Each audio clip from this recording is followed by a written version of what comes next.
کیا ہوتا ہے یہ لو لگنا کیا ہوتا ہے. تو ویسے تو اس کی ڈیفینیشن ہی بتا رہی کہ یہ کیا ہوتا ہے. سن سٹروک یعنی کہ سورج کی وجہ سے کوئی سٹروک ہو, کوئی خرابی پیدا ہو تو سن سٹروک ہے. لیکن میں آتا ہوں اس کی آگے ڈیفینیشن بتاؤں گا. اور لو تقریباً وہی لفظ ہے, تھوڑا سا ہم لوکل لینگویج میں یا ہمارے دیہاتوں میں اس کو لو کہتے ہیں, لیکن ایسا نہیں ہے, اس کی ملٹیپل ریزنز ہیں, میں بتاتا ہوں. اچھا ڈاکٹر صاحب تھوڑا سا اپنے ناظرین کو بتا دوں کہ جو انسانی جسم ہے مور دین 60% جو ہے نا یہ پانی اس پہ ڈیپینڈ کرتا ہے.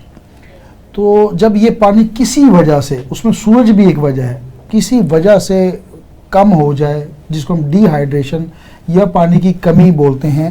بیسیکلی وہ پانی کی کمی نہیں ہوتی, بیسیکلی نمکیات کی کمی ہو جاتی ہے جس میں سوڈیم, پوٹاشیم اور اس قسم کے نمکیات ہوتے ہیں. ان کی کمی کی وجہ سے بعض اوقات مسئلے مسائل ہو جاتے ہیں, اور میگنیشیم کی کمی ہو جاتی ہے.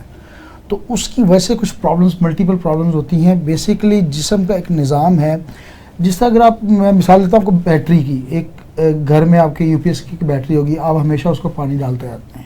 وہ پانی کیوں ڈالتے ہیں کہ الیکٹرولائٹ کا ایک فنکشن ہے, اس کو وہ پروسیس میں گزرنے کے بعد, اس کا محلول بنانے کے بعد وہ اس کی جنریشن ہوتی ہے. اسی طرح جسم کا بھی ایک کردار ہے, اس میں سوڈیم, میگنیشیم اور پوٹاشیم جو ہیں یہ بہت اہم کردار ادا کرتے ہیں. اور اگر یہ محلول کم ہو جائے تو مختلف قسم کے پرابلمس پیدا ہوتے ہیں.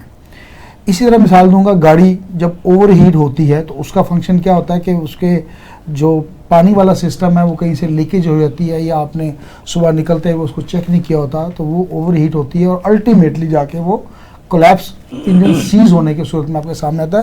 یہ کروڈ مثال میں اپنے جو دوست ہیں, جو ناظرین ہیں, ان کے لیے دے رہا ہوں تاکہ ان کو اچھی طرح سے ہم سمجھا سکیں. اب آتے ہیں آپ کا سوال, ٹیکنیکل جو سوال, جیسے میں نے کہا جی جسم کا ایک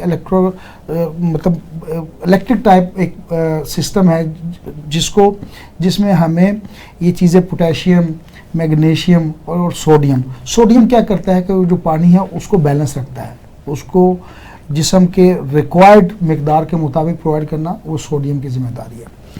اسی طرح پوٹاشیم کیا کرتا ہے, یہ مسلس کی ڈیولپمنٹ اور موومنٹ کے لیے, جو یہ میں آنکھ ہلا رہا ہوں یا میں سر ہلا رہا ہوں, ظاہر ہے مسلس کی وجہ سے ہلا رہا ہوں, تو اگر یہ سسٹم برباد ہو جائے گا یا اس میں کوئی خلل آئے گا تو پرابلم ہوگی. تو اسی طرح میگنیشیم کا ایک اپنا کردار ہے, انرجی کی رسپانسبلٹی, انرجی کو ڈیوائڈ کرنا, اس کو متعلقہ جگہ تک پہنچانا, ان کا کردار ہے. تو سورج کی طرف آتے ہیں, جب گرمی اور ہیٹ ہوتی ہے تو ہوتا کیا ہے کہ ہم لوگ بغیر کسی تیاری کے ہمیں ایکسپوجر ملتا ہے سن کا, جس کی وجہ سے سورج کی روشنی یا سورج کی شعائیں جسم میں ہیٹ پیدا کرتی ہیں.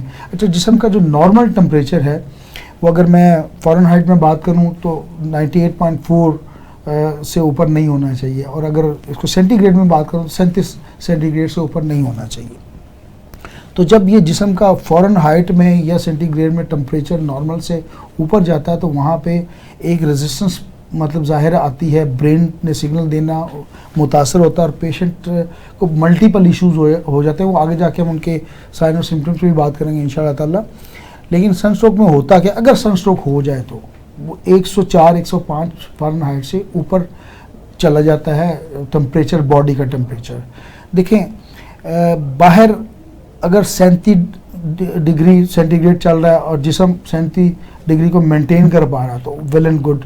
ہوتا کیا گرمیوں میں, لاہور جیسے شہر جہاں پہ ہم بیٹھے ہوئے, یہاں پہ 48 سینٹی گریڈ تک ٹمپریچر پنجاب میں چلا جاتا ہے. تو اللہ تعالیٰ نے جسم میں ایک ایسی قوت رکھی ہوئی ہے, ایسا نظام ہے جو اس کو جو پسینہ آتا ہے وہ کیا ہے, بیسکلی پسینہ جب آتا ہے یہ کولنگ نظام ہے. جیسا ایئر کولر کو دیکھیں, وہ کیا کرتا ہے کہ وہ پانی کے فوارے چھوڑتا ہے یا پانی ڈسچارج کرتا ہے تو ایئر کو وہ کول رکھنے کی کوشش کرتا ہے. جب پسینہ آتا ہے تو یہ کولنگ نظام ہے, اسے بالکل نہیں گھبرانا چاہیے. یہ ایک اللہ تعالیٰ نے, بخار بھی ہو تو گھبرانا چاہیے. اس کا مطلب ہے کہ آپ کی وائٹل فورس یا آپ کی امیونٹی پاور کام کر رہی ہے. تو وہ جب برین کو سگنل جاتا ہے کہ اس وقت ٹمپریچر گاڑی کا یا جسم کا بڑھ رہا ہے. اب میں آتا ہوں, میں مثال گاڑی سے دے رہا ہوں. جب گاڑی کا ٹمپریچر بڑھتا ہے تو آپ کی وہ جو ریڈ سوئی ہے وہ آپ کو الرٹ کرنا سٹارٹ کر دیتی ہے کہ یہ ایک مقررہ مقدار سے آگے جا رہی ہے.